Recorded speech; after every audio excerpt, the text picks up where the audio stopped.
ஸ்ரீ காசி காண்டம் 3ஆம் அத்தியாயம். அகஸ்திய முனிவரின் துறவு. சூதமா முனிவர் கூறினார், புனிதரே, அச்சுதரே, வியாச வடிவில் இருக்கும் ஸ்ரீ மகாவிஷ்ணுவே, கடந்த காலத்திற்கும் எதிர்காலத்திற்கும் அதிபதியே, அனைத்து அறிவு மற்றும் புராணங்களின் பெரிய கொள்கலனே, காசியை அடைந்த பிறகு தேவர்கள் என்ன செய்தார்கள்? தயவு செய்து அதை எனக்கு கூறுங்கள். இந்த தெய்வீக கதையை கற்றுக்கொண்ட பிறகு நான் முழுமையாக திருப்தி அடையவில்லை. அகஸ்திய முனிவரே, தவங்களின் களஞ்சியம், தேவர்கள் அவரை எவ்வாறு வேண்டிக் கொண்டார்கள்? இவ்வளவு உயரத்திற்கு உயர்ந்த விந்தியன் எவ்வாறு தனது அசல் வடிவத்தை அடைந்தான்? உங்கள் வார்த்தையின் அமிர்த கடலில் அதன் துறவரத்தை எடுக்க என் மனம் ஆர்வமாக உள்ளது. இதை முழுமையாக கேட்ட பிறகு பராசர முனிவரின் மகனான வியாசமா முனிவர் தனது உண்மையுள்ள சீடருக்கு எல்லாவற்றையும் கூறத் தொடங்கினார். பராசர முனிவரின் மைந்தர் கூறினார், பக்தியும் நம்பிக்கையும் கொண்ட மிகவும் புத்திசாலி சூதரை கேளுங்கள். சுகர், வைசம்பாயனர் மற்றும் பிற இளம் சிறுவர்களும் கேட்கட்டும். வாரணாசியை அடைந்த பிறகு தேவர்கள் பெரிய முனிவர்களுடன் ஆரம்பத்தில் தங்கள் ஆடைகளுடன் மணிகர்ணிகாவில் அவர்கள் சந்தியாவந்தனம் மற்றும் பிற புனித சடங்குகளை செய்தனர். பின்னர் அவர்கள் குச்சப்புல், இனிமையான வாசனை திரவியங்கள், எள் விதைகள் மற்றும் தண்ணீரால் ஆதிகால பித்ருக்களுக்கு நீர்பானங்களை அர்ப்பணித்தனர். பின்னர் அவர்கள் புனித தலத்தில் நிரந்தரமாக வசிக்கும் அனைவரையும் மகிழ்வித்து நகைகள், தங்கம், ஆடைகள், குதிரைகள், ஆபரணங்கள் மற்றும் பசுக்கள் போன்ற பல்வேறு பொருள்களை பலமுறை வழங்கி அவர்களை மகிழ்வித்தனர். அவர்களுக்கு தங்கம், வெள்ளி போன்றவற்றால் செய்யப்பட்ட பல்வேறு வகையான பாத்திரங்கள், அமுதம் போன்ற சுவையுடைய சமைத்த உணவுகள், சர்க்கரையுடன் பால் புட்டுக்கள், தயிர் மற்றும் பிற பால் பொருட்களுடன் உணவு வழங்கப்பட்டது. பல்வேறு வகையான தானியங்கள் பரிசாக வழங்கப்பட்டன. இனிப்பு வாசனை திரவியங்கள், சந்தன குழம்பு, கற்பூரம், வெற்றிலை மற்றும் அழகான சாமரங்கள் வழங்கப்பட்டன. பருத்தி மற்றும் படுக்கை விரிப்புகளுடன் கூடிய மென்மையான படுக்கைகள், விளக்குகள், கண்ணாடிகள் மற்றும் இருக்கைகள், பல்லக்குகள், ஆண் வேலைக்காரர்கள், பெண் பணியாளர்கள், வான் ரதங்கள், கால்நடைகள் மற்றும் இல்லங்கள் வழங்கப்பட்டன. பல்வேறு வண்ணங்களின் கொடிகள் மற்றும் பதாகைகள், சந்திரனை போன்ற அழகான விதானங்கள் வழங்கப்பட்டன. மேலும் ஒரு வருடத்திற்கு வழக்கமான உணவு விநியோகத்திற்கான ஏற்பாடுகள் மற்றும் அனைத்து வீட்டு உபகரண பொருட்களுடன் வழங்கப்பட்டன. துறவிகள் மற்றும் துறவிகளுக்கு தோல் மற்றும் மரத்தாலான பாதத்தில் அணியும் காலணிகள், புதிய பொருத்தமான பட்டு துணிகள், பல்வேறு வகையான சால்வைகள் மற்றும் பல வண்ண போர்வைகள், கைத்தடிகள், தண்ணீர் பானைகள், மான் தோல்கள், இடுப்பு துணிகள், போதுமான உயரமான படுக்கை மற்றும் உதவியாளர்களுக்கு ஏற்ற தங்க துண்டுகள் வழங்கப்பட்டன. மாணவர் விடுதிகளுக்கு உணவு வழங்குதல், சிறந்த புத்தகங்களின் தொகுப்புகள் வழங்கப்பட்டன. எழுத்தாளர்கள் மற்றும் எழுத்தர்களுக்கு வாழ்வாதாரம் ஏற்பாடு செய்யப்பட்டது மற்றும் விருந்தினர் இல்லங்களுக்கு ஏராளமான நிதி வழங்கப்பட்டது. பல்வேறு வகையான மருந்துகள் மற்றும் அனைத்து வகையான தாராளமான உயில்களையும் வழங்குவதற்கான ஏற்பாடுகள் செய்யப்பட்டன. கோடையில் பயணிகளுக்கு நீர்த்தேக்கங்கள் கட்டுவதற்கும் குளிர்காலத்தில் போதுமான எரிபொருளுடன் இரும்பு அடுப்புகள் கட்டுவதற்கும் நிதி வழங்கப்பட்டது. மழை காலத்தில் மழையிலிருந்து பாதுகாக்க குடைகள் மற்றும் பாதுகாப்பு துணிகள் ஏராளமாக செய்யப்பட்டன. இரவில் மக்கள் படிக்க உதவும் விளக்குகளுக்கான வசதிகள் வழங்கப்பட்டன. கால்களை பதமாக வைப்பதற்கான பொருட்கள், மென்பொருட்கள் மற்றும் பல ஒத்த பொருட்கள் இருந்தன. புராணங்களை விளக்குபவர்களை தக்க வைத்துக் கொள்வதற்கு ஒவ்வொரு ஆலயத்திலும் பண ஏற்பாடுகள் செய்யப்பட்டன. ஆலயங்களின் நடனம் மற்றும் இசைக்கு போதுமான ஏற்பாடுகள் வெவ்வேறு வழிகளில் செய்யப்பட்டன. ஆலயங்களில் சுவர்களில் வெள்ளையடித்தல், சாந்து பூசுதல் போன்றவற்றிற்கும், பாழடைந்த மற்றும் சேதமடைந்த இடங்களை பழுது பார்ப்பதற்கும் ஏற்பாடுகள் செய்யப்பட்டன. படங்களுடன் ஓவியம் வரைதல் மற்றும் அரங்குகளை அலங்கரிப்பதற்கான செலவுகள் பூர்த்தி செய்யப்பட்டன. பல திரைகளுடன் விளக்குகளை அசைத்தல், நறுமணமுள்ள பசை, பிசின்கள், தசாங்க தூபம், அரக்கு, பானம் போன்றவை உட்பட 10 கூறுகள், கற்பூரம், தெய்வங்களை வணங்குவதற்கான திரிகள் ஏற்பாடு செய்யப்பட்டன. சிலைகளை பஞ்சாமிர்தம் போன்றவற்றால் நீராட்டுதல் மற்றும் இனிமையான நறுமணங்களுடன் செய்யப்பட்டது. தெய்வங்களின் சுவாசத்தை இனிமையாக்க வாசனை திரவியங்கள் பயன்படுத்தப்பட்டன. ஆலய தோட்டங்களுக்கான ஏற்பாடுகள் செய்யப்பட்டன. 3 சந்தர்ப்பங்களில் முக்கிய வழிபாடுகளுக்கு பெரிய மாலைகள் மற்றும் ஈசனாரின் ஆலயத்தில் இசைக்க சங்குகள் மற்றும் இசைக்கருவிகள் பிற இசைக்கருவிகளுடன் இசைக்கப்பட்டன. புனிதத்தை எளிதாக்கும் பாத்திரங்கள், தண்ணீர் ஜாடிகள், பிரகாரங்கள், பெரிய குடங்கள், துடைப்பதற்கும் உலர்த்துவதற்கும் வெள்ளை துணிகள், யக்ஷக தர்மம் போன்ற இனிமையான வாசனை திரவியங்கள், கற்பூரம், அகல்லோச்சம், கஸ்தூரி போன்றவை குறிப்பிட்ட விகிதத்தில் ஒன்றாக கலக்கப்பட்டன மற்றும் வழங்கப்பட்டன. ஜபம், ஹோமம், துதிப்பாடல்கள் மற்றும் பிரார்த்தனைகள், உரத்த உச்சரிப்புகள் ஆகியவற்றிற்கு போதுமான ஏற்பாடுகள் செய்யப்பட்டன. சிவனாரின் பெயர்கள், ரசக்கிரீதாக்கள், நடன விளையாட்டுக்கள் மற்றும் சுற்றுப்பிரவேசம் செய்யப்பட்டது. சூரர்கள் இந்த பல்வேறு பரிந்துரைக்கப்பட்ட புனித சடங்குகள் மற்றும் சடங்குகளில் 5 இரவுகளை கழித்தனர். மேலும் புனித நதிகள் மற்றும் குளங்களில் தங்கள் புனித கரங்களை சுத்தம் செய்து அவர்கள் துர்பாக்கியவான்களையும் ஆதரவற்றவர்களையும் தங்கள் நன்கொடைகள் போன்றவற்றால் திருப்திப்படுத்தினர். பின்னர் பகவான் விஸ்வேஸ்வரரை வணங்கினர். பிரம்மச்சரியம் போன்ற சபதம் தொடர்பான விதிமுறைகளை அவர்கள் கண்டிப்பாக கடைபிடித்தனர். மேலும் புனித திருத்தலங்களுக்கு செல்வதற்கான அனைத்து தேவையான சம்பிரதாயங்களையும் முறையாக முடித்தனர். அவர்கள் அடிக்கடி விஸ்வநாதரின் லிங்கத்திற்கு சென்று பிரார்த்தனை செய்து வணங்கி அகஸ்திய முனிவரின் ஆவலுடனும் மற்றவர்களுக்கு உதவவும் தயாராக இருந்த இடத்திற்கு சென்றனர். அவர் தனது சொந்த பெயருக்கு பிறகு ஒரு லிங்கத்தை நிறுவி அதன் முன் ஒரு குண்டத்தை, ஒரு புனித குழியை அமைத்தார். சத்ருக்திய பாடலை ஓதிக்கொண்டே அவர் ஒரு நிலையான மனதுடன் அங்கே அமர்ந்தார்.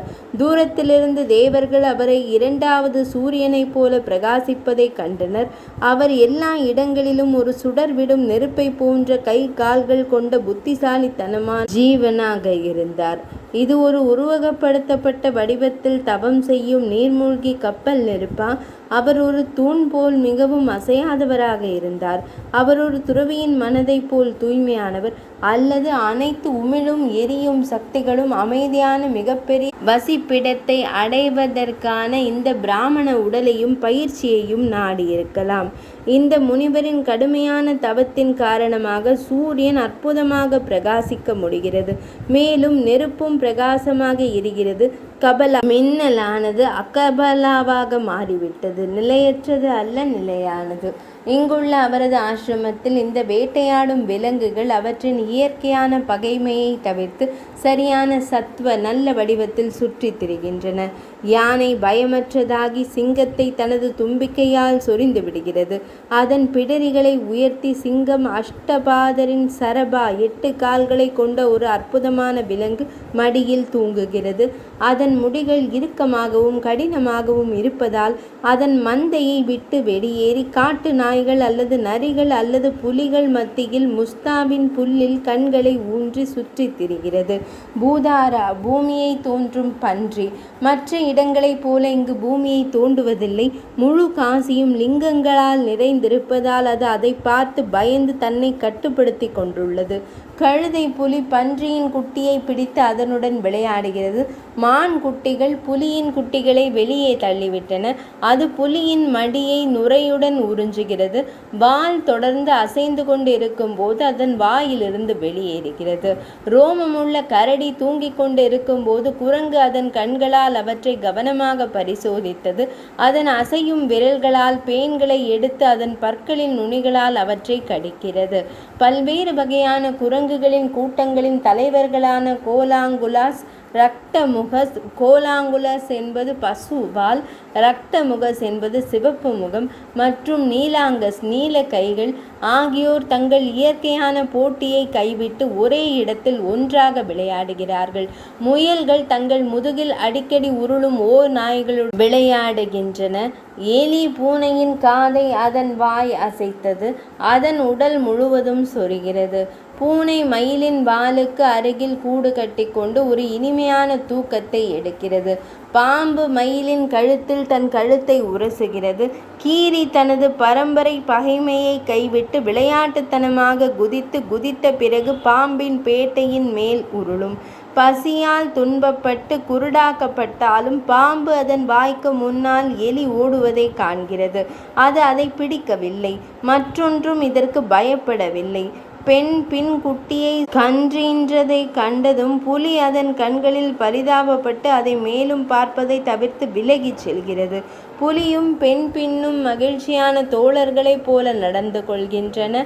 மேலும் அவை புலி மற்றும் மான் அவற்றின் துணை வாழ்க்கை நடத்தை ஒருவருக்கொருவர் தொடர்பு கொள்கின்றன.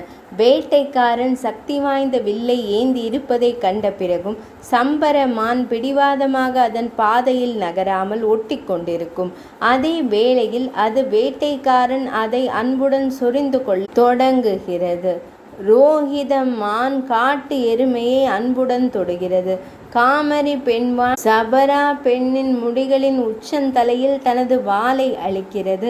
முனிவரின் புத்திசாலித்தனத்தால் கட்டுப்படுத்தப்பட்டதால் தாங்கள் கடுமையான போட்டி மற்றும் பகைமையை கைவிட்டு கவாயா, ஒரு வகை எருது, மற்றும் முள்ளம்பன்றி தொடர்ந்து ஒரே இடத்தில் ஒன்றாக இருக்கும். ஜோடி ஆட்டுக்கடாக்கள் வெற்றியை விரும்பினால் நேருக்கு நேர் சண்டைக்கு தயாராகாது. நரி அதன் பாதத்தால் மான்குட்டியை மெதுவாக தொடுகிறது. இங்கு வேட்டையாடும் விலங்குகள் புல் மற்றும் வேலிகளை மட்டுமே சாப்பிடுகின்றன. உண்மையில் இறைச்சி இரு உலகங்களிலும் இங்கும் மறுமையிலும் பேரழிவிற்கு காரணம். ஐயோ, பாவங்களால் மயங்கி ஒருவன் தனக்காக இறைச்சி சமைத்தால் அவன் தன் உடலில் முடிகள் இருக்கும் அளவிற்கு பல ஆண்டுகள் நரகத்தில் இருப்பான்.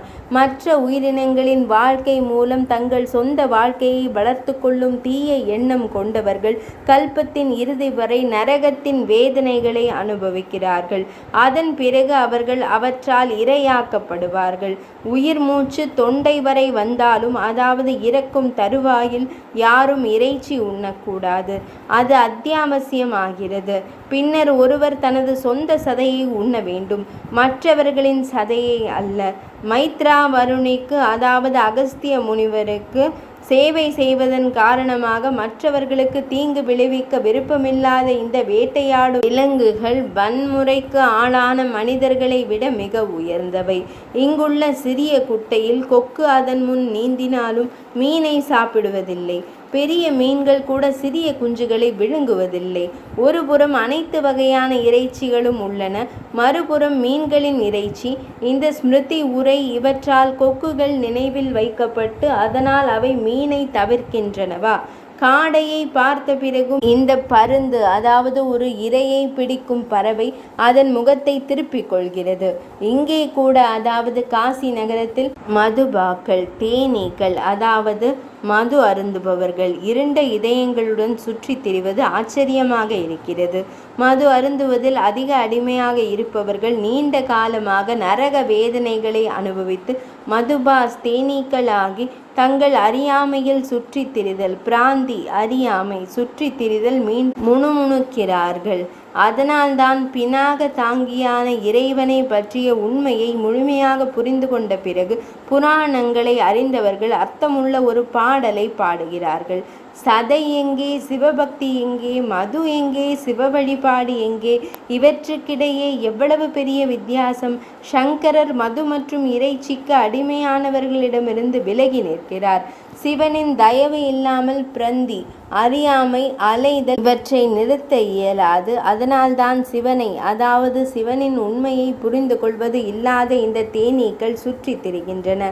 தவ தோப்பில் முனிவர்களைப் போல் கீழ்நிலை உயிரினங்கள் நடமாடுவதை கண்ட தேவர்கள் புனித ஆலயத்திலிருந்தே அத்தகைய அதிசயம் எழுந்தது என்பதை புரிந்து கொண்டனர்.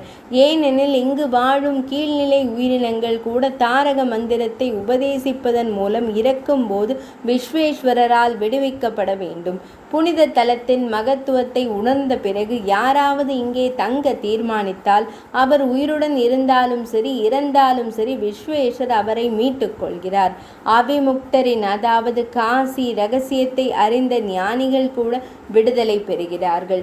அறிவில்லாத கீழ்நிலை உயிரினங்கள் கூட விடுதலை பெறுகிறார்கள். ஏனெனில் அவர்களின் பாவங்கள் மறைந்துவிட்டன.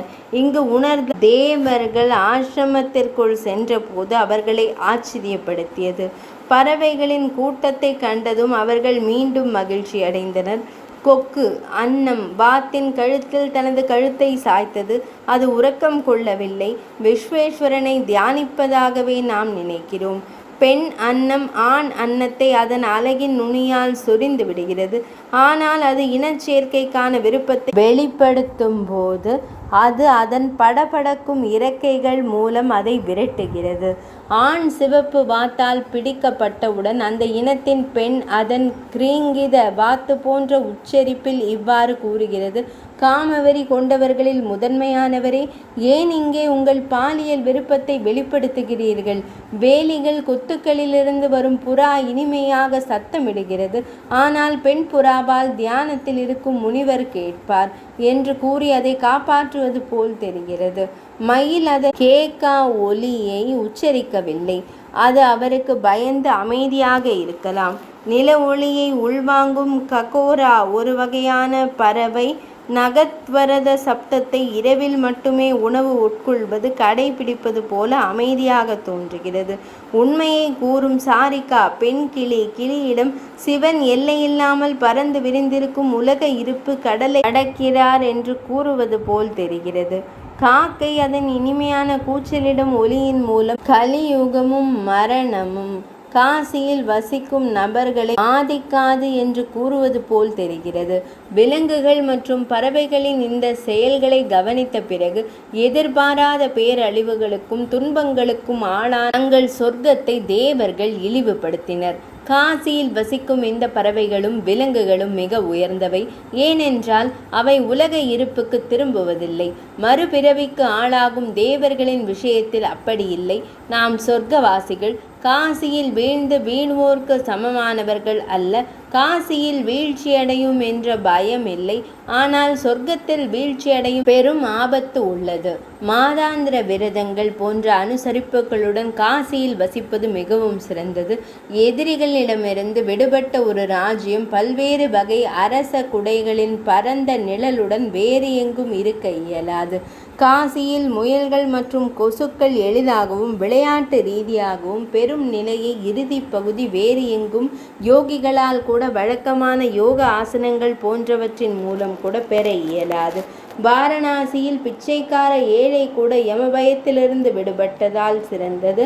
எங்கள் விஷயத்தில் அப்படி இல்லை. பிரதசர்களான நாம் குழந்தை பருவம், இளமை பருவம் மற்றும் முதுமை பருவம் என்ற 3 நிலைகளை மட்டுமே கொண்ட கடவுள்கள் அப்படி இல்லை.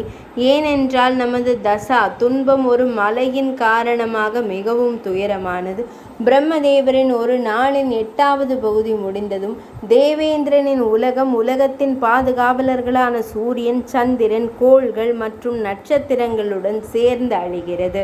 2 பரார்த்தர்கள் அதாவது பிரம்மாவின் முழு வாழ்க்கையும் ஒரு இறுதியில் காசியில் தங்கியிருக்கும் யாரும் அழிவதில்லை. எனவே காசியில் முழுமையை அடையும் நல்வாழ்வையும் அடைய ஒருவர் பாடுபட வேண்டும்.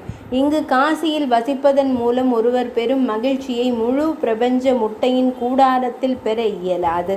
அது கிடைக்குமானால் அனைவரும் காசியில் வசிக்க விரும்புகிறார்கள் என்பதை நீங்கள் எவ்வாறு கணக்கிடுவீர்கள்? இங்கு காசியில் வசிக்கும் வாய்ப்பை ஆயிரக்கணக்கான பிறவிகளில் ஒருவர் சம்பாதித்த அனைத்து நன்மைகளையும் பரிமாறிக்கொள்வதன் மூலம் பெறலாம்.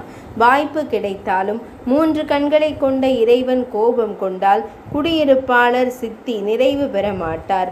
எனவே ஒருவர் எப்போதும் நாட தகுதியான விஸ்வேஸ்வரரிடம் அடைக்கலம் தேட வேண்டும். பக்தி, அன்பு, செல்வம் மற்றும் முக்தி என அழைக்கப்படும் வாழ்க்கையின் 4 நோக்கங்களும் காசியில் முழுமையாக பெற முடியும். வேறு எங்கும் அப்படி இல்லை.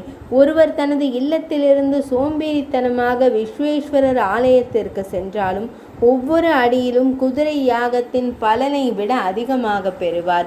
வடக்கு நோக்கி பாயும் நதியின் நீரோட்டத்தில் புனித நீராடி மிகுந்த நம்பிக்கையுடன் விஸ்வேஸ்வரரை தரிசிப்பவரின் நல்வாழ்வு மற்றும் செழிப்பிற்கு எல்லையே இல்லை.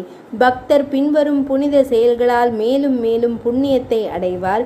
தெய்வீக நதியின் அதாவது கங்கை நதியின் நீரை தரிசித்தல், தொட்டு நீராடி குடிநீராக அருந்தி தரிசித்து சந்தியா பிரார்த்தனைகளை செய்து ஜபங்கள், நீர் நிரப்புதல், இறைவனை வழிபடுதல், பஞ்ச தீர்த்தங்களை அதாவது 5 புனித தலங்களான கபால மோச்சனம், பாப மோச்சனம், ரண மோச்சனம், குலஸ்தம்பம் மற்றும் பைதரணி, விஸ்வேஸ்வரரை தரிசித்தல், உண்மையாக தொடுதல் மற்றும் வழிபாடு, தூபம், விளக்குகள் போன்றவற்றை ஏற்பாடு செய்தல், வலம் வருதல், பிரார்த்தனைகளை மீண்டும் செய்தல், சாஷ்டாங்கமாக வணங்குதல், நடனங்கள், தேவதேவர், மகாதேவர், சம்போ, சிவபெருமான், துர்ஜடி, நீலகண்டா, ஈஷா, பினாகினான், சசிசேகரா, திரிசூலபாணி, விஸ்வேஷா போன்ற இறைவனின் திருநாமங்களை உச்சரித்தல் மற்றும் என்னை காப்பாற்று, என்னை காப்பாற்று என்று மன்றாடுதல், அரைகணம் கூட அமர்ந்திருப்பதன் மூலம் முக்தி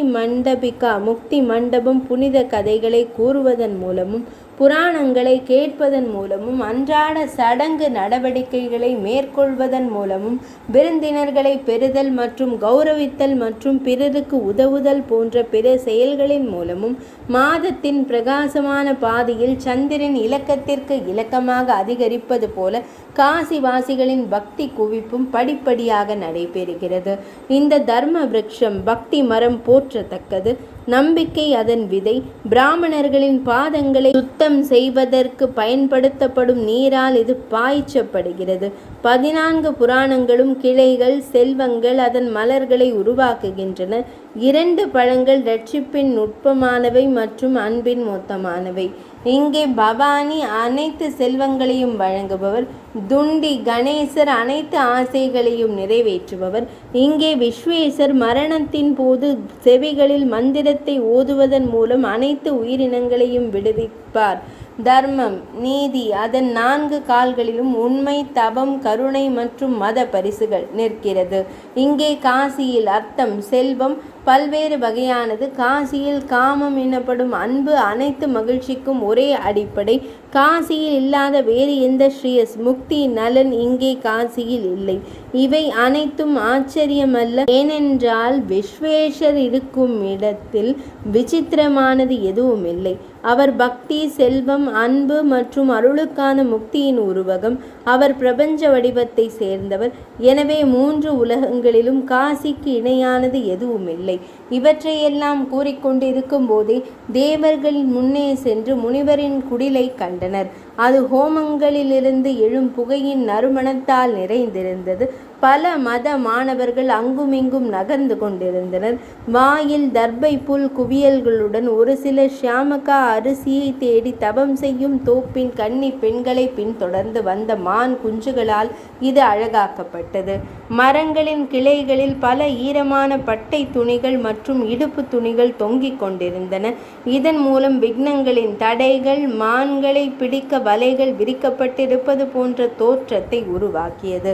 கற்புமிக்க பெண்களின் முகடு மணியான லோபாமுத்ராவின் பாதங்களின் முத்திரைகளால் குறிக்கப்பட்ட குடிசையின் முன்பக்கத்தை கண்டதும் சூரர்கள் பக்தியுடன் வணங்கினர். அகஸ்திய மாமுனிவர் தனது தியானத்தை முடித்து செவிகளில் ஜபமாலையை அணிந்திருந்தார்.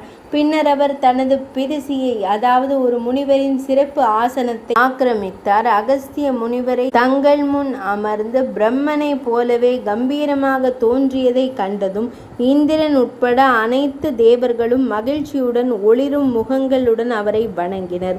சத்தமாக வெற்றி பெறுங்கள், வெற்றி பெறுங்கள் என்று கூறினர். முனிவர் எழுந்து நின்று அவர்களை தங்கள் இருக்கைகளில் அமர வைத்தார். அவர் அவர்களை ஆசீர்வதித்தார். பின்னர் அவர் அவர்களின் வருகையின் நோக்கம் என்ன என்று கேட்டார். வியாசமா முனிவர் கூறினார், இந்த நற்பண்பு மிக்க கதையை பக்தியுடன் கேட்பவர் அல்லது இந்த சபதங்களில் நம்பிக்கை உள்ளவர்களுக்கு இதை படிப்பவர் அல்லது கற்பிப்பவர் அறிந்தோ அறியாமலோ செய்த அனைத்து பாவங்களும் அசைந்து நிச்சயமாக அன்னம் நிற வாகனத்தின் மூலம் சிவ நகரத்திற்கு செல்ல இயலும். 3ஆம் அத்தியாயம் நிறைவடைந்தது.